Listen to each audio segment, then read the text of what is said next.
Hello student, তোমরা কেমন আছো? আশা করি তোমরা সবাই ভালো আছো। প্রতাপ একাডেমি কোচিং পরিবারে তোমাদেরকে সকলকেই স্বাগত জানাই। তোমরা যারা ক্যালকাটা ইউনিভার্সিটির আন্ডারে অল অ্যাফিলিয়েটেড কলেজগুলির মধ্যে ফিফথ সেমিস্টারে পড়াশোনা করছো, তোমাদের জন্য একেবারে আমি শেষ মুহূর্তে নিয়ে চলে এসেছি এলসিসি টু ইংলিশ। এখান থেকে অ্যাডভার্টাইজমেন্টের যে কোশ্চেনটি তোমাদের এক্সামে আসবে সেই কোশ্চেনের উত্তর নিয়ে চলে এসেছি। এমনটাই তোমরা কি ভাবছো? তোমাদেরকে বলে রাখি, যে কোশ্চেনটি আসবে সেই কোশ্চেনটি আমি কখনোই বলতে পারবো না, বাট তোমাদেরকে আজকের এই ভিডিওতে একটি ফরম্যাট কিন্তু আমি দেখাবো, যে ফরম্যাটটি করে গেলে যে কোনো অ্যাডভার্টাইজমেন্ট যদি এই ফরম্যাট অনুযায়ী লিখে আসতে পারো, অবশ্যই তোমরা ভালো নাম্বার কিন্তু পেয়ে যেতে পারো। তোমাদেরকে বলে রাখি, এখানে 5 নম্বর কিন্তু থাকে। 5 নম্বর কমন পেতে অবশ্যই তোমাদেরকে এই ভিডিওটি এন্ড পর্যন্ত দেখতে হবে, কারণ আজকের এই ভিডিওতে আমি অ্যাডভার্টাইজমেন্টের একটি ফরম্যাট বলে দেবো, যে ফরম্যাটটি করলে তোমাদেরকে কেউ নাম্বার দেওয়া থেকে আটকাতে পারবে না।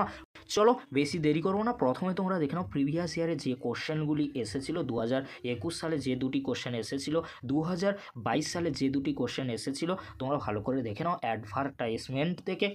এই যে 4টি কোশ্চেন রয়েছে, 4টি কোশ্চেনের উত্তর তোমরা রেডি করে যেতে পারো, বাট তোমাদেরকে একটি ফরম্যাট আর অ্যাডভার্টাইজমেন্টের রুলস আমি বলে দিচ্ছি, তোমরা ভালো করে দেখে নাও। প্রথমে তোমরা যে বিষয়টি খেয়াল রাখবে, তোমরা যখন বিষয়ে অ্যাড দেবে তখন তোমাদেরকে কি করতে হবে, অ্যাডভার্টাইজমেন্টের কিছু রুলস ফলো করতে হবে।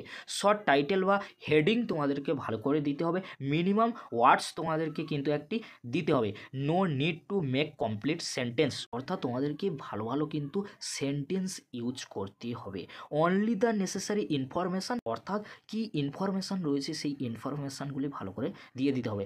Contact details must be mention, অর্থাৎ তোমাদেরকে অবশ্যই কন্ট্যাক্ট, কিন্তু কন্ট্যাক্ট বানানটা ভুল রয়েছে, তোমরা একটু দেখে নাও। এবারে তোমরা ফরম্যাটটি দেখে নাও। ফরম্যাটে প্রথমে তোমরা একটি বক্সের মতন করবে, অর্থাৎ যে অ্যাডভার্টাইজমেন্ট তোমরা দিচ্ছ একটা বক্সের, অর্থাৎ তোমরা একাদশ শ্রেণীতে যে অ্যাডভার্টাইজমেন্টের কোনো কিছু বা সেল নিয়ে তোমরা পড়েছিলে কিনা, সেখানে কিন্তু তোমরা পড়েছিলে, বাট এখানে তোমাদেরকে একটি ফরম্যাট আমি বলে দিচ্ছি। প্রথমে তোমরা কি করবে, একটা বক্সের মতন করে নেবে। হেডিং বা টাইটেল তোমরা কি দেবে, যে বিষয়টি থাকবে, যদি কোম্পানি হয় কোম্পানি, বা যদি হাউস হয় সেই হাউস দেবে।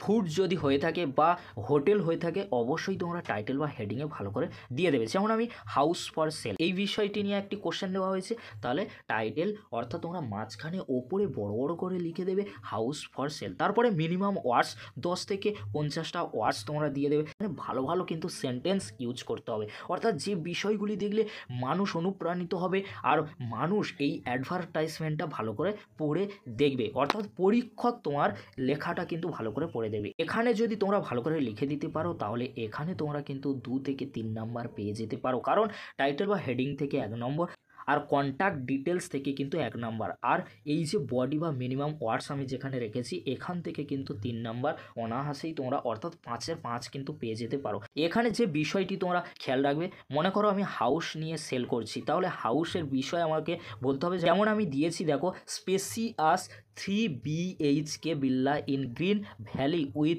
Garden and parking close two schools and market, price 70 lakhs.